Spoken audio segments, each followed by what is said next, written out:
Simon Crabtree with Jose Mourinho. This is for preview for the Liverpool game. Jose, thank you very much for your time. We do appreciate it. I'm going to start with the news of Marouane Fellaini, though, if I may. Obviously, we saw him pick up a slight knock to his knee playing for Belgium. Do we know how he is? No, I don't know. Is he back yet? No. Have Belgium been in touch to give you any updates? Not with me. Not with me. Maybe with the doctor, but not with me. Okay. Do you expect him to come in today for any scans or? No, I don't expect. But from what I read, I don't think he can play the match. How much of a problem would that be if he couldn't then? No problem. Because of the cover that you've got and another one plays. No problem for me. Who, if you did play the two again in front of the defence, would Ander come back in? How capable of he of filling that position? Not just Ander. You know, we trust every player. We lost players last season. We lost players this season, and our way of think and feel is really no problem. One player is not playing, plays another one. Is an opportunity for another one, and we trust, and we never hide behind this or that player, this or that injury. We trust the ones that are going to play. Let me take you just to the last match. The Crystal Palace game was your 250th win in English football as a manager. How does the feeling of that 250th compare to the first one when you beat Manchester United when you arrived? I didn't know.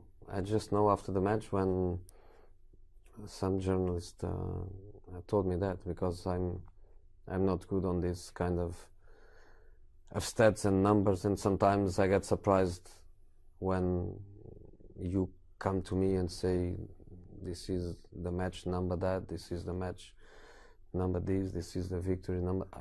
I had absolutely no idea about it, but honestly nothing changed. The first one was against Manchester United. The 250 was with Manchester United, and in between so many matches, so many great matches, and so many opportunities for me to enjoy what I most like to do, which is to play football. So how many more do you like? How far could you go on? Do you think there'll ever be a moment when you won't enjoy it as much as that first one? You know, normally when I'm not happy, I change the club, because I'm always happy with football, and I don't see myself stopping. One day I will have two, but I'm just 54, and I see myself playing and playing and playing and enjoying the same way as I'm doing. I get the feeling on the brief opportunities I ever have to talk to you that it feels maybe different here at Manchester United for you, that this is somewhere that you could be for a longer stretch of time. Is that fair? You never know. You never know. No, football is football. Sometimes you think so, and for some reason that doesn't happen. The only thing I can say is that I would like to do that, but who knows? Football, nobody knows. As a football supporter, I get quite excited of big matches like this one, with every respect to other teams in the league. Do you get excited for historically big clashes like Manchester United against Liverpool? No. Nothing changes for you? 3 points. 3 points. You know, I think it happened this season. An opposite player told me this match for us is like a cup final, and I thought, why?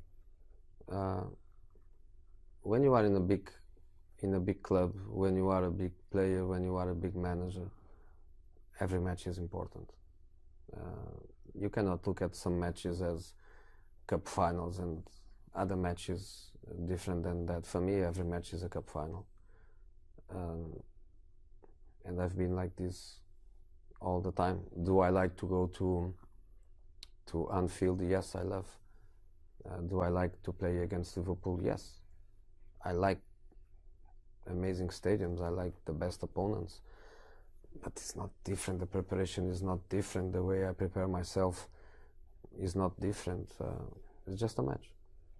Are Liverpool rival contenders this year, do you think, in terms of if United are up there at the top, are they someone who can stop United winning that title? Well, they can win that title. I don't know if I understood your question. Just in terms of, obviously you're at the top with Manchester City at the moment, Liverpool are a good few places behind. Come the end of this season, can you imagine yourself and Liverpool being 1 and 2? Yeah, why not? Very good team, good players, good investment, amazing history, desire of success, amazing on field, even better now. Great supporters, always behind the team in a very strong way. Yeah. What do you feel, if anything, has changed for your team this season that we can compare to the team last season? We are playing better. Is there something specific though that you think, or is it just a natural progression? I think it's a natural progression. Second season, a few new players, more understanding between all of us, good results, but not just that, playing well, being very dominant. I think the only team that really gave us problems in terms of that was Southampton, where for 30 minutes, 35 minutes, they were the strongest team on the pitch. Apart of that, I think we are playing really well, and we have to try to keep doing the same. I know everybody talks about Romelu, and rightly so, for the goals that he's scoring, but what sort of difference as well has Nemanja Matic, what has he added to your team this season? Yeah, one scores goals and another one is a midfield player, an anchor man, a player that we always need to give us some more stability in our football. And in this moment, we are a team with good stability, with good control of matches. And I think Matic is being important for that. We are scoring our goals. And of course, our striker, our number 9, is a man with a very strong arrival at the club. How different a player is he now from the Romelu that you knew when he was much younger at Chelsea? 4 or 5 years of experience, playing every weekend at the Premier League, progressing from West Bromwich, Albion, Everton, now Manchester United. Natural progression of a talented player.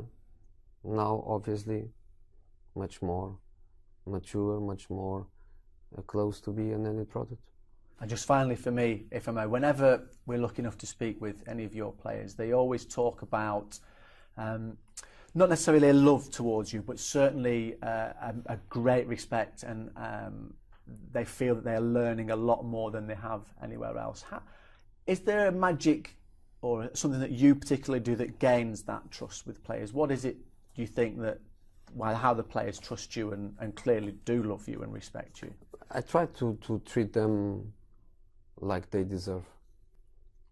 And I think this effort that I always make to try to be fair with them, I think football players, they appreciate. I'm not saying that I'm always nice. I'm not saying that I always treat them well. I try to treat them always according to the moment. And I think football players, they ask for that. And more important than the relation boss players, I think this was more a relation from the past. I think now in modern football, I think is more the respect between an older man and some younger guys, but between human beings. I was going to almost suggest it was almost like parenting skills, the way that, not that you would talk to children, but it's maybe more like a big brother. I don't know. I just try to do my job, and I think before I deal with football players, I deal with men. I deal with young men. I deal with kids, because some of them, they are really kids of 18, 19, 20. And I think this is important. Before they are football players, they are human beings. And I think honesty, being direct, face-to-face, honest, I think this is something the players, they appreciate and create a good relation. Thank you as always for your time. Really appreciate it. Thank you, Jose. Thank you very much.